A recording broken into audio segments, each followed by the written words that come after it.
Tariq Ramadan, bonjour. Bonjour. Merci d'être avec nous. J'aime, vous le savez, que tout soit clair. Il y a 10 jours, vous m'avez sollicité me demandant si j'accepterais de vous recevoir. J'ai hésité, franchement, je vous le dis, quelques heures avant de vous proposer ce vendredi 6 septembre. Pourquoi ? Parce que vous êtes présumé innocent. Votre culpabilité n'a pas été légalement démontrée. Vos accusatrices, les plaignantes, se sont exprimées publiquement dans les médias, dont BFM TV. Quelle honte ai-je lu ou entendu, Tariq Ramadan ? Inviter Tariq Ramadan pendant le Grenelle sur les violences faites aux femmes.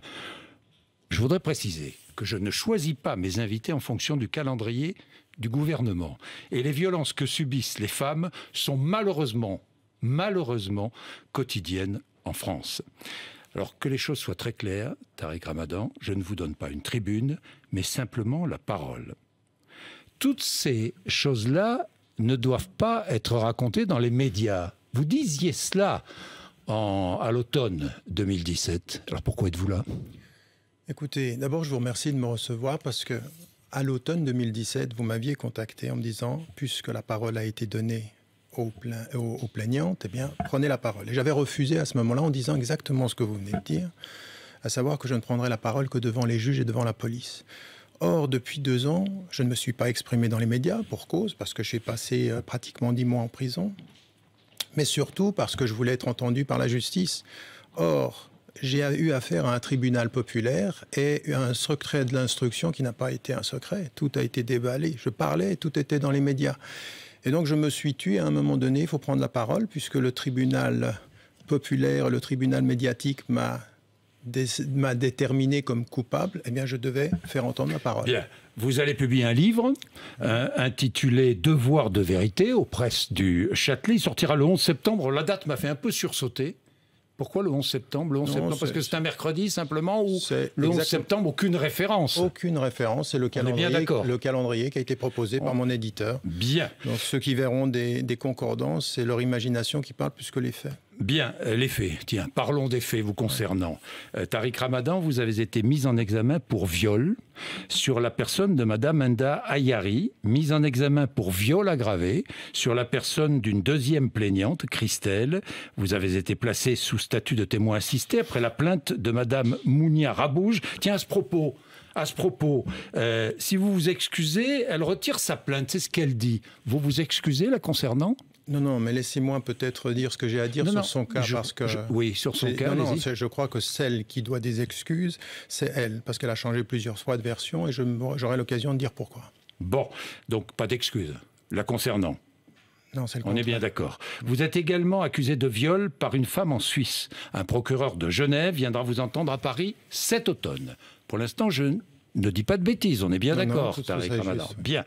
Vous êtes libre depuis le 16 novembre 2018, on est bien d'accord.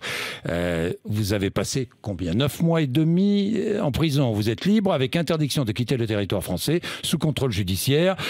Vous pointez une fois par mois au commissariat. Une fois par semaine. Oui. Une fois par semaine.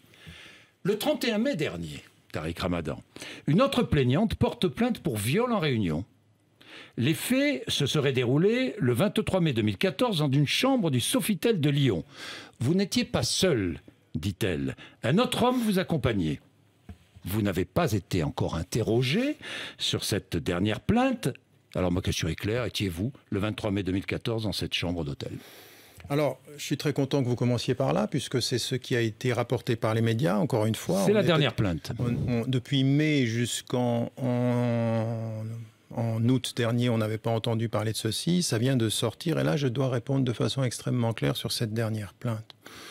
En fait, sur la seule base d'une intervention d'une femme que je ne connais pas, qui est allée déposer à la police, le procureur de la République prend un réquisitoire supplétif sur 3 pages où il n'y a ni argument, ni éléments qui viennent corroborer ce qu'elle dit. Et puis, quand on va regarder le 23 mai 2014, je suis en train de donner une conférence à Baltimore devant 10 000 personnes. Donc, sauf à avoir le don d'ubiquité, peut-être trouvera-t-on un expert qui dira que je peux. Tariq Ramadan est tellement fort qu'il peut être à Lyon et en même temps à Baltimore aux USA. Eh bien, je n'y étais pas. Je ne suis jamais descendu à l'hôtel Sofitel de Lyon. Jamais. Et en plus de cela, il est dit que j'ai fait des remarques par voie de Messenger que je n'ai jamais utilisées. Alors, j'aimerais dire une chose. Mais vous l'avez contactée sur Facebook. Je n'ai jamais contacté cette dame, je ne sais pas Jamais. qui elle est. Mais je vais même dire plus que ça. Vous l'avez recontactée en janvier mais non, 2019. Non, c'est faux. Mais je ne sais même pas qui elle est. C'est faux. C'est complètement faux. Donc en l'occurrence, je n'étais pas à Lyon à cette date, je ne connais pas cette dame, je n'ai contacté personne, et j'aimerais quand même dire une chose, c'est que les juges, le procureur prend un réquisitoire supplétif, on ne fait même pas d'enquête, c'est-à-dire que là, on va avoir une deuxième Madame Ayari, qui ne sait pas le lieu, qui ne sait pas la date, qui ne sait pas par qui et quand elle s'est fait violer.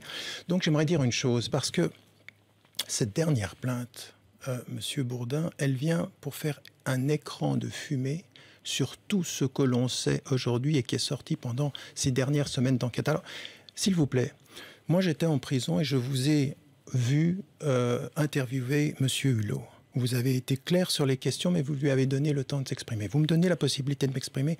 Je vous demande 3 minutes. 3 minutes pour pouvoir dire aujourd'hui, ici, tous les éléments qui sont sortis par la brigade criminelle et dont les médias ne parlent pas, parce que c'est très important. Cette dernière plainte dont vous venez, qui a fait, vous savez combien d'organes de presse ont repris cette dernière plainte?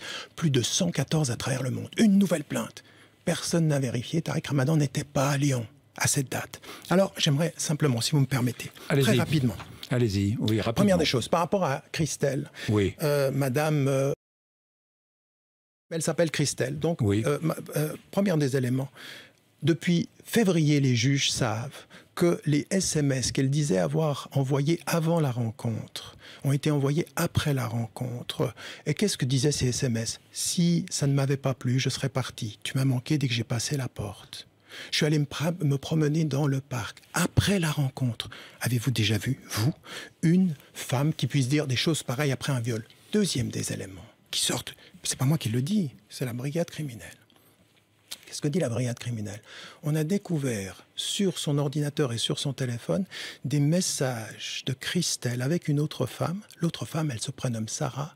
Et l'enquête va montrer, les brigades ne le disent pas, mais l'enquête va montrer que Sarah, c'est la plaignante suisse. 6 jours avant la rencontre. 6 jours avant la rencontre. Et que dit-elle? On va tendre un piège à Tariq Ramadan, faire venir un paparazzi, et puis il y a un livre qui va sortir et on va le faire tomber. 6 jours avant. Et on me dit après coup, la personne est sous emprise. 6 jours avant, elle planifie, ça n'est pas terminé. Elle usurpe mon identité. Avant la rencontre, elle crée un email. Elle a dit au juge, elle a admis avoir créé des comptes Facebook et des comptes de femmes où elle organise, en l'occurrence, des communications. Plus que cela, monsieur. Elle dit à son médecin, j'étais à la conférence. Elle a dit partout, j'étais séquestrée dans une chambre d'hôtel. Déjà, être séquestrée, alors que moi, je suis dans une conférence toute seule dans une chambre d'hôtel, il faut me demander, il faut me dire comment ça peut se passer. Mais elle dit qu'elle est séquestrée dans la chambre. En même temps, elle dit au médecin, j'étais dans la conférence. 4 compagnies d'experts. 4 compagnies d'experts jugent que c'est elle, jusqu'à 80%. Elle était dans la salle au moment où elle dit qu'elle est séquestrée. Écoutez, vous savez ce que font les juges? Ils écoutent la plaignante qui dit « Demandez à ma mère, à mon père, à mon concubin, à mon ex-compagnon si c'était moi dans la salle. » Et les juges vont demander, contre 4 expertises, vont demander si ils la reconnaissent. Vous savez qui y a parmi ces personnes? Caroline Forest. Caroline Forest, pendant une année, elle a jusqu'à 361 messages avec Christelle. Pour dire quoi? Elles se connaissent? Pourquoi c'est Christelle? Pourquoi c'est Caroline Forest qui va dire si c'est elle? Il y a Tariq Ramadan. Mais attendez, finissez parce que... non, mais il y a des choses qu'il faut dire. Il y a des choses qui doivent être dites. Oui, mais alors rapidement. Voilà, alors, rapidement. Dernier élément. Oui. Pendant qu'elle dit qu'elle est sous emprise religieuse et que je lui impose les choses, elle est en contact, c'est la brigade criminelle qui le dit, elle est en contact avec un homme sur Skype qu'elle rencontre pendant qu'elle est avec moi, soi-disant en étant sous un régime islamique strict. Elle a des échanges scatologiques et coprophages avec cet homme au moment où elle dit qu'elle va se marier avec moi. Tout ça ne tient pas. On n'a trouvé aucun indice de message. Tariq Ramadan, vous avez menti. Vous avez menti. Oui. Oui, vous avez menti. Parce que vous avez nié toute relation sexuelle avec Madame Menda Ayari et avec Christelle. Vous avez donc menti avant d'admettre des relations consenties. Pourquoi est-ce que vous avez menti?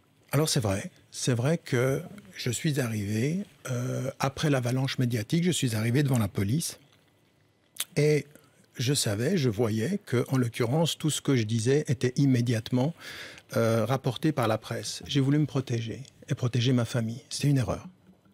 J'aurais dû dire la vérité. Mais mon mensonge, Jean-Jacques Brodin, est complètement différent du mensonge de femmes qui disent avoir été violées.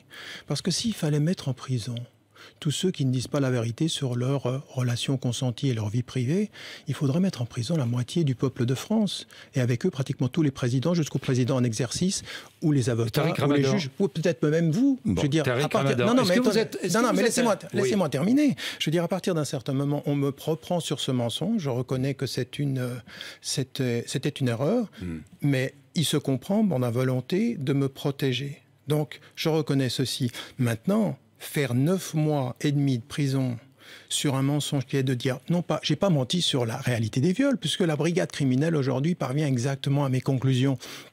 C'est-à-dire qu'il n'y a pas de viol. Vous avez menti sur les relations. Voilà, oui. Consenties. Oui. Est-ce que vous êtes parfois un homme violent?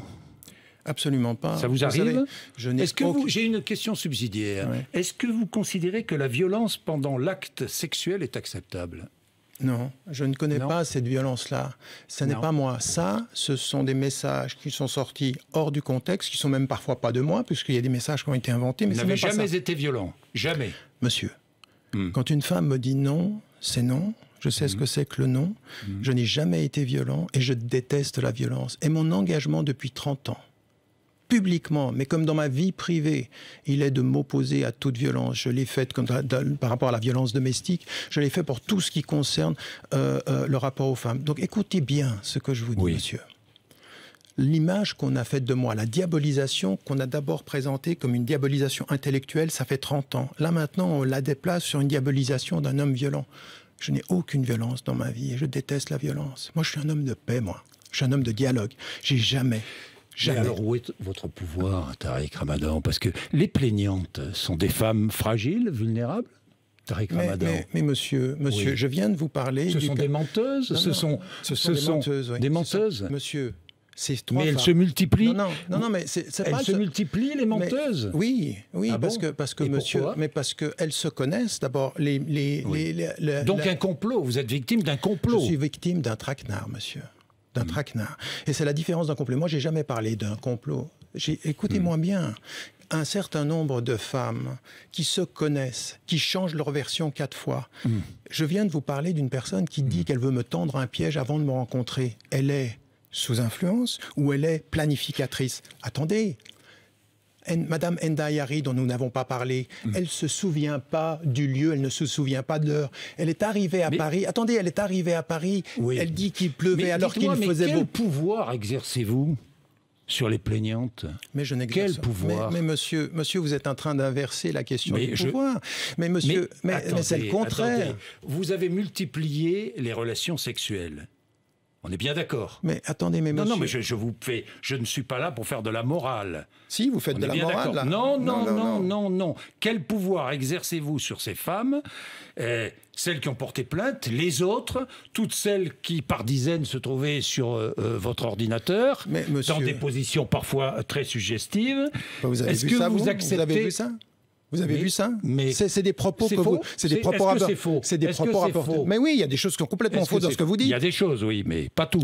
Monsieur, est-ce que vous exercez une emprise sur ces femmes? Oui ou non? Monsieur, il n'y a aucune emprise. Écoutez, vous ne voulez... Certaines parlent de viol moral. Mais attendez, Tariq Ramadan, est-ce que ça existe, le viol moral? Attendez, si maintenant on va devoir donner une définition au viol moral, il va falloir qu'on s'entende. Mais maintenant, vous allez m'écouter, parce que là, vous êtes en train de rapporter Je vous pose des questions. Non, écoutez-moi bien. Allez-y. Je viens de vous parler de Madame Christelle, et je vous dis, elle planifiait. Madame Enda Ayari fait exactement la même chose. Elle est en train de manipuler puisqu'elle dit « j'étais en contact avec Soral ». Elle m'envoie 200 messages après coup pour me dire « si tu ne réponds pas à ma demande, c'est-à-dire un harcèlement sexuel de sa part, je vais collaborer avec tes ennemis ». Alors, je n'ai pas de pouvoir. par rapport à ces personnes, c'est aujourd'hui des femmes qui viennent se présenter aux médias, qu'ils se connaissent et dont il faudra dire aussi, monsieur, il faudra dire aussi les noms qui apparaissent et que les juges ne veulent pas entendre. 660 messages entre ces deux personnes et Caroline Fourest, Alain Soral, Yann Hamel, le procureur Debac, toutes ces personnes sont là. Mais maintenant, vous voulez parler d'emprise? Je vais vous dire. L'emprise, ce serait la manipulation psychologique ou affective. Il n'y a aucune manipulation de ce point de vue-là affective, puisque, je veux dire... Est-ce que vous êtes servi de l'emprise religieuse pour séduire? Mais il n'y a aucun message religieux. aucun moment. Mais monsieur, aucun moment. je vais vous dire une chose. Enda Ayari vous s'est présenté à vous, sur votre antenne, en disant « j'étais une salafiste, sexuellement, totalement naïve. » Et lui, il m'a emmené là-dedans. Vous savez ce que dit la brigade criminelle? La brigade criminelle dit que depuis 2002, elle est en contact sur Skype avec plus de 50 personnes. Dont la majorité sont des hommes. Et qu'est-ce qu'elle fait? C'est la brigade criminelle qui vous parle là, c'est pas moi. Et elle a, avec ces personnes, des propos crus d'auto-soumission, d'auto-humiliation. Donc, la première dont on a parlé, Madame Christelle... Donc, auto-soumission, auto-humiliation que vous avez pratiqué. Mais non, soumission, monsieur, humiliation, avec... Mais non, mais vous êtes... les relations les relations n'étaient pas de cet ordre-là. Mais monsieur, ce que vous êtes en train de dire... Vous êtes en train de, vous êtes en train de dire que j'avais une emprise sur elle. Or, ce que je suis en train de vous dire, c'est que c'est une femme... qui se présente comme une salafiste, totalement naïve sur le plan sexuel et qui a des relations avec 50 personnes sur Skype depuis bien avant moi, depuis 2002. Mais ce que vous devez savoir, c'est que 3 ans avant de me rencontrer, elle est en contact avec Caroline Fourest. Moi, j'aimerais vous dire une chose. À un moment donné, il faut que vous regardiez les choses en face. Au lieu de vouloir me dire l'emprise... Non, mais attendez, vous n'allez pas me donner de leçons. Non, je ne vais pas vous donner de leçons, mais je vais vous donner une leçon. Je vais vous donner une leçon sémantique. J'aimerais que vous m'entendiez sur la leçon sémantique, sur l'emprise. Aujourd'hui, on a les juges, il ne reste plus que ça. Tout s'écroule dans ce dossier. Il y a plus. Nous verrons, c'est la justice. Non, mais oui, mais je vois vous le dire. Attendez, les conclusions. Rendre la justice ici même. Mais attendez, vos collègues l'ont fait bien avant vous. Je suis considéré comme coupable par la majorité des médias français. Pas le mien. Alors je vais vous dire une chose. Sur la question de l'emprise, on assiste aujourd'hui à quelque chose de tout à fait sidérant. Il ne reste plus que ça. Il faut dire Tarek Ramadan. Alors moi j'ai une autre question. Non, mais j'ai pas fini. La définition, parce qu'il est 47 et je voudrais vous poser une autre question. La définition de l'emprise aujourd'hui. La définition de l'emprise aujourd'hui, elle est devenue extensive. C'est-à-dire que dans le cas Ramadan, une femme consentante peut être violée avec son consentement. C'est ça qu'on est en train de nous dire. Mais vous savez, cette définition extensive, elle fonctionne que pour Ramadan, que pour les Noirs. Vous parlez dans votre livre de rapport dominant et dominé. Vous en parlez dans votre livre. Non, j'en parle pas de cette façon-là. Là, vous êtes en train de tordre le livre. Non, je parle de... Non, attendez. Vous vivez... Pardon, Tarek Ramadan. Non, mais vous vivez une double vie. Vous incitez dans vos conférences, vos éditoires, à la pudeur. Vous condamnez publiquement la sodomie. C'est vrai ou c'est faux? C'est vrai ou c'est faux? Vous l'avez condamné publiquement ou pas? J'ai dit que les amis musulmans étaient partagés sur cette question. Et vous multipliez les relations sexuelles avec des pratiques peut-être extrêmes, je dis peut-être, extrêmes violentes. Vous parlez de relations dominant-dominé dans votre livre. Non, je parle Monsieur, dans le livre, je parle de la façon dont on a rapporté les choses. Je n'en parle pas d'une chose que j'avais moi-même. J'ai dit en l'occurrence que ce que je dis dans le livre, c'est que je n'ai jamais agi. Ces femmes étaient vos complices. Ces femmes étaient vos complices. Mais tout ce que j'ai fait, monsieur, tout ce que je fais et tout ce que j'ai pu faire avec une femme a toujours été dans le consentement. Je n'ai jamais été violent, je vous le répète. Je ne peux bien vivre que dans la complicité, dites-vous. Oui. Exactement. Oui. Donc voilà. Vous êtes complice de vos pratiques, de ces rapports dominants-dominés. Attendez, mais monsieur, vous êtes en train de laisser entendre que je suis sous l'emprise. Je suis en train de vous expliquer depuis un moment que ces femmes, dans leur vie à elles, avaient, en l'occurrence, des pratiques qui les regardent. Pourquoi vous ne regardez que moi et vous ne regardez pas qu'elles? Pratiques partagées. Non, mais je veux dire... pratique partagée. Mais monsieur, l'emprise... Assumez. Alors, je vais vous dire une chose. Concernant ma vie à moi. Oui. Parce que c'est votre vie qui est étalée, alors assumez. Attendez, je vais non seulement l'assumer, mais effectivement, j'ai été en contradiction avec certains de mes principes. Et ça, je l'assume. Et vous savez... Et avec tout ce que vous avez dit à tous ceux qui vous écoutent, qui vous suivent, et à la religion. Mais monsieur, la religion, elle est un espace et un cheminement pour être meilleur. Moi, j'ai fait mon examen de conscience. Et à ceux que j'ai déçus dans la communauté musulmane, je leur présente mes excuses parce que c'est ce que je dois faire. Mais en l'occurrence, il y a ceux qui me soutiennent aussi, ceux qui s'en vont. Dieu vous punit? De quoi? Vous a puni de Dieu, vos actes? Dieu m'a rappelé à moi-même, et le livre traduit ce travail d'introspection que j'ai fait pendant tout ce temps-là. Donc, j'ai des excuses à présenter, c'est vrai. Il y a aussi une lutte. À ma famille, d'abord, à Dieu, à ma famille. Qui vous a soutenu. Qui vous a soutenu. À tous ceux qui, dans la communauté musulmane, ont pu être déçus, et je le fais, je m'en excuse. Et puis, à côté de ceci, il y a un autre combat. Il y a le combat pour l'innocence. Parce que si on peut avoir des défaillance morale, ça ne veut pas dire qu'on est coupable sur le plan du droit. Alors, qui êtes-vous? Un homme ambigu? Un homme faible? Un homme violent? Ou un imposteur? Qui êtes-vous? Monsieur, est-ce que vous, à vos yeux, vous pensez que vous êtes un imposteur? Mais non, je ne suis pas un imposteur. Je suis un homme, avec toutes ces contradictions. J'ai autant de contradictions que vous. Et vous êtes un homme. Un homme gère ses contradictions. Il n'est pas un imposteur parce qu'il a des contradictions. J'essaye d'être meilleur. Ce ne sont que des contradictions. Ce sont que des contradictions, oui. J'essaye d'être meilleur. Tariq Ramadan. Mais oui, j'essaie d'être meilleur. Il n'y a aucune faiblesse, il n'y a aucune violence chez vous. Je reviens là-dessus, aucune ambiguïté. Aucune ambiguïté chez vous. Je vous pose la question, aucune ambiguïté. Une ambiguïté, non, il y a des contradictions avec des principes et j'essaye d'être un homme meilleur. D'accord, j'essaye d'être un homme meilleur et aujourd'hui je viens à vous comme un homme qui vous rappelle une chose. Il n'y a pas de violence chez moi. Ça fait 30 ans que je travaille pour le dialogue et je vais continuer. J'ai toujours défendu la cause des femmes. Maintenant, j'aimerais vous dire une chose parce que vous avez beaucoup insisté là-dessus. Il n'y a aucune emprise chez moi. Je vous ai dit une chose. Dans le cas de Tariq Ramadan, quand une femme lui dit oui, elle est violée avec son consentement. Mais quand vous avez reçu M. Hulot, quand on a entendu M. Darmanin... Attendez, laissez-moi terminer. Qu'est-ce qu'on a dit? On a dit qu'il y a un homme, quand il ne sait pas que la femme ne veut pas, c'est pas un viol. Donc on a étendu la signification d'emprise pour Ramadan et on l'a singularisé. C'est comme s'il y avait une définition pour Ramadan, sans doute pour les Noirs, sans doute pour les Arabes, sans doute pour les musulmans. Vous êtes une victime? C'est vous la victime, Tariq Ramadan? Monsieur, je suis victime d'une injustice, oui. Mais je ne suis pas une victime consentante. Je ne vais pas me laisser faire, je vais me battre, je ne vais rien lâcher. Vous m'entendez? Je ne vais rien lâcher.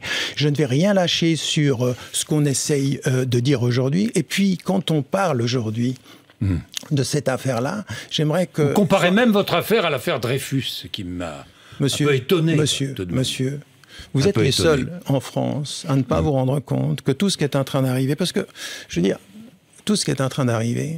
Il y a 8 personnes qui sont autour de ça. Je vous ai dit les noms, hein. Caroline oui. La justice ne les a pas entendus.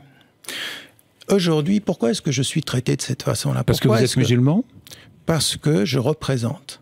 Parce que vous avez dit que l'islam était une religion française? Oui. Parce que je suis une voix qui est entendue et qui ne se laissera pas faire. Je vais vous dire une chose. Si vous continuez en France à vouloir des musulmans bénis, oui, de ceux qui vous disent oui à tout, de ceux qui sont prêts à dévoyer tous leurs principes. Moi, qu'est-ce qu'on m'a dit? On m'a dit, il prend... Est-ce que vous avez défendu la charia? Mais j'ai défendu la charia quand on comprend ce que c'est que la charia. Vous savez ce que j'ai dit? J'ai dit que quand je suis en France, la loi française est ma charia. Ça vous va? Et pourquoi ça vous pose un problème? Ça me va ou pas, moi. Je vous pose la question. Arrêtez de me prendre à témoin. J'ai horreur de ça, Tariq Ramadan. Je vous prends pas à témoin. Bon, très bien. Alors moi, je vous pose une question. Est-ce que vous défendez la charia? Je défends. En France, non. Et ailleurs, oui. Non, la charia, pour moi, c'est la justice. Et en France, parlons de la France, je dis que la loi française, c'est votre charia, vous la respectez. C'est clair? Et donc aujourd'hui... Est-ce que vous condamnez la charia dans d'autres pays que la France, et notamment dans les pays que vous connaissez bien? Mon problème, c'est que là, beaucoup de vos confrères, comme vous-même, vous ne me lisez pas. J'ai condamné... Comment je Mais non, j'ai condamné... Mais attendez, je suis interdit d'Arabie Saoudite, pourquoi? Parce que j'ai condamné l'application, là-bas, de la charia, qui était une justice... Ne vous justifiez pas. Dites-nous votre position sur la question. Non, mais je ne me justifie pas. Je suis en train de vous expliquer ce qui est ma pensée depuis 30 ans et que vous refusez d'entendre. Vous êtes donc victime de racisme, vous êtes coupable parce que musulman, et vous êtes coupable parce que vous avez dit que l'islam était une religion française. Monsieur, je vais vous dire une chose. Ce dossier-là, un par un, il ne tient pas. Ni pour la première. Enda Ayari qui vous a raconté n'importe quoi, vous l'avez écouté. Pas à moi. Oui, pas à moi, mais à tous les journalistes. Sur BFM TV, c'est pour voilà. ça que vous êtes là d'ailleurs. Enda Ayari qui a menti, je veux dire... mais dites-moi, vous avez menti, vous, à des millions ou des dizaines de milliers de musulmans? Vous avez menti à des dizaines de milliers de musulmans. Attendez, non. Il y a une chose qui est... Vous savez, en islam, comme dans le christianisme, comme dans le judaïsme, il y a quelque chose qui s'appelle votre vie privée avec laquelle vous essayez d'être le plus honnête possible. Je n'ai pas menti sur ma vie privée puisque je ne l'exposais pas. Sur la question de l'islam, je n'ai pas menti. Tout ce que j'ai dit, mon message ne fait que se confirmer par rapport à ce que je dis. Qu'est-ce que dit ce message-là? Vous savez, le message de l'islam, c'est le pardon. Il faut commencer à se pardonner soi-même.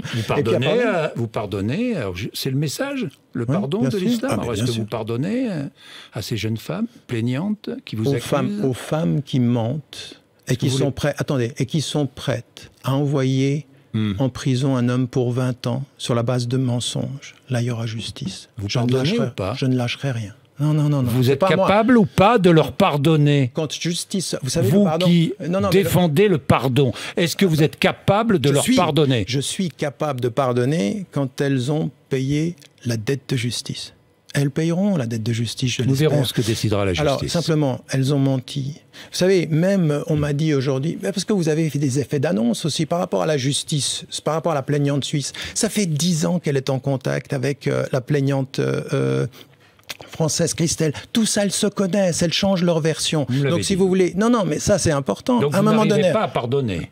Mais vous n'arrivez pas à pardonner. Vous n'arrivez pas à m'écouter. Hein. Vous n'arrivez pas à m'écouter. Vous l'avez déjà dit. Mais non, vous avez raconté les liens entre la plaignante suisse et Christelle. Mais vous ne m'écoutez pas. Vous faites preuve en public d'une surdité, Monsieur Bourdin, parce que je viens de vous dire une chose. Quand la justice sera faite, j'aurai les moyens de pardonner. La justice, on est d'accord. Mais je ne pardonne. Vous savez, la justice tranchera. Moi, si on vous vole votre vélo et qu'avant de vous le rendre, on vous demande de pardonner, vous êtes stupide. Je vous dis quand pas une ça. femme ment, attendez, je vous dis aujourd'hui. Je vous dis. Je serais capable. Est-ce que vous serez capable de leur pardonner? Mais bien sûr. Même si vous êtes condamné à 20 ans de prison. Non, mais je ne serai pas condamné à 20 ans de prison. Je vous pose la question. Non, je serai capable. La justice dira. La justice dira, parce que le dossier aujourd'hui, je vous le dis, écoutez-moi bien, la brigade criminelle vous dit aujourd'hui, arrivant aux conclusions qui sont les miennes depuis le début, que les femmes ont menti. Les 3 femmes ont menti. C'est clair? Et donc, à partir de ce moment-là, quand elles ont menti, il faudra que justice soit faite. Qu'on vienne aujourd'hui me dire, l'emprise et tout ceci, basé sur rien, parce qu'au bout du compte, ce que l'on voit, c'est que sur cette emprise, c'était elle qui manipulait et c'est elle qui planifiait. Eh bien, à partir de ce moment-là, mon pardon sera donné quand justice sera faite. Moi, j'ai des excuses à faire à des personnes, j'ai des remerciements à faire à tous ceux qui m'ont soutenu. Et j'aimerais que vous entendiez que ce livre que j'ai écrit, il n'est pas simplement sur ces faits-là, c'est l'histoire d'un cheminement d'un homme qui est aussi humain que vous et que dans ce pays, on a diabolisé et déshumanisé. Vous avez déshumanisé un homme. Et rappelez-vous, la France de 97, unanimement contre Dreyfus, avait tort. Bien, merci Tariq Ramadan d'être venu ce matin. Il est 8h58, vous êtes sur RMC et BFM TV.